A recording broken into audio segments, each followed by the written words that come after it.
नमस्कार प्यारे विद्यार्थियों, स्वागत है आप सभी का DYS मैथ्स क्लासेज में। तो डियर स्टूडेंट्स, आज की वीडियो में हम आपको बताएंगे जो अभी इसके पहले वाले वीडियो में हमने आपको बताया था कि इवन फंक्शन और ऑड फंक्शन क्या होता है, उसी पर बेस्ड एक क्वेश्चन है। ध्यान से देखिए। डेफिनिट इंटीग्रेशन यानी कि निश्चित समाकलन की एक प्रॉपर्टी होती है, एक गुण होता है, जिसमें ये होता है कि यदि आपको इंटीग्रेशन करना हो जिसमें लिमिट लगी हो -a to a, यानी कि मतलब दोनों जगह सेम लिमिट हो, यानी कि जैसे -2 से +2, -1 से +1, -4 से +4, और किसी फंक्शन का अगर आपको इंटीग्रेशन करना हो और उस पर लिमिट हो -a से a, तो उस फंक्शन के इंटीग्रेशन की वैल्यू 0 के बराबर हो जाता है अगर वो फंक्शन एक ऑड फंक्शन होता है। तो एग्जाम्पल के लिए ध्यान से देखिए, इसकी जो वैल्यू है, इस फंक्शन की जो वैल्यू है, इसकी इंटीग्रेशन की जो वैल्यू वो 0 के बराबर होगी। यानी कि इसके सोल्यूशन को अगर हम बोलें, बताएं आपको, तो इंटीग्रेशन ऑफ -1 to 1, देखिए -a to a सेम दोनों जगह होगा, माइनस से प्लस होना चाहिए बस।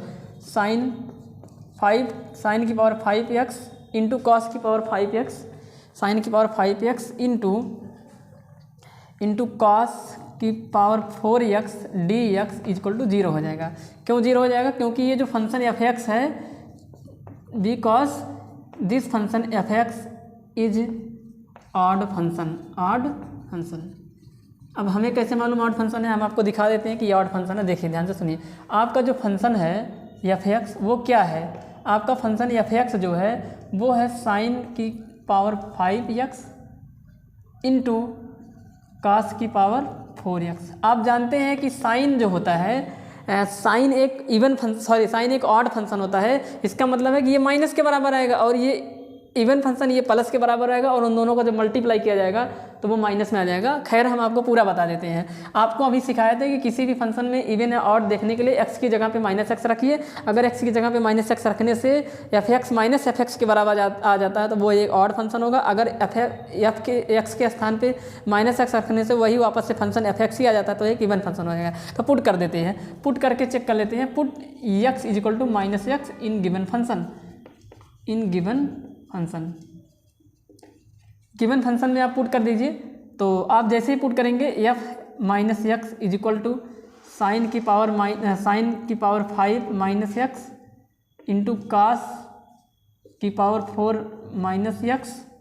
देखिए ध्यान से सुनिए, ये जो साइन की पावर 5x लिखा गया है, आप इसको लिख सकते हैं साइन -x और इसकी पावर क्या 5 इंटू, आप इसको लिख सकते हैं कास x और इसके ऊपर क्या 4 पावर। आप ऐसे भी कर सकते हैं। और आप जानते हैं कि sine minus theta minus sine theta के बराबर होगा। थीटा के स्थान पे x है, इसका मतलब ये एक माइनस साइन x की पावर कितनी 5 इंटू, और ये जो माइनस कॉस -x है, ये कॉस x के बराबर है। Cos minus theta cos theta के बराबर होता है।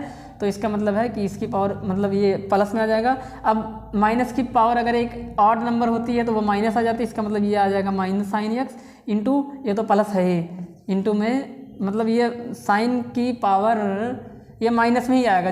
मतलब देखो, माइनस भी 5 बार गुणा होगा तो माइनस आएगा, पर ये यहाँ पे 5 होगा यार, 4 नहीं होगा। साइन की पावर 5x इंटू कॉस की पावर 4x। तो आप देख पा रहे हैं ये किसके बराबर है? ये आपका fx के बराबर है। आगे क्या लग गया? माइनस। इसका मतलब f ऑफ -x -fx के बराबर आया। तो ये कैसा फंक्शन हो गया आपका? ये ऑड फंक्शन हो गया। ये ऑड फंक्शन है, विषम फलन है, इसलिए इसकी जो वैल्यू है वो आपके 0 के बराबर होगी। इसमें जो आपका आंसर होगा वो क्या होगा? 0 होगा। तो उम्मीद करता हूँ आपको ये समझ में आया होगा। आप देखते ही किसी भी फंक्शन को इंटीग्रेट मत करने लगना। आप एक बार चेक कर लीजिए डेफिनेट इंटीग्रेशन के सवालों में कि वो इवन फंक्शन है कि ऑड फंक्शन है। अगर वो ऑड फंक्शन होगा और ये वाली प्रॉपर्टी होगी -1 to 1 या -1 to 1 नहीं, सॉरी -a to a, तो तुरंत आप वहाँ पर ऑड और इवन फंक्शन जरूर चेक कर ले, अन्यथा आप टाइम बर्बाद कर सकते हैं। तो मेरा वीडियो अगर आपको पसंद आया हो तो आप मेरे चैनल को लाइक शेयर और सब्सक्राइब जरूर करें। उम्मीद करता हूँ आपको मेरा ये वीडियो पसंद जरूर आया होगा। धन्यवाद फ्रेंड्स।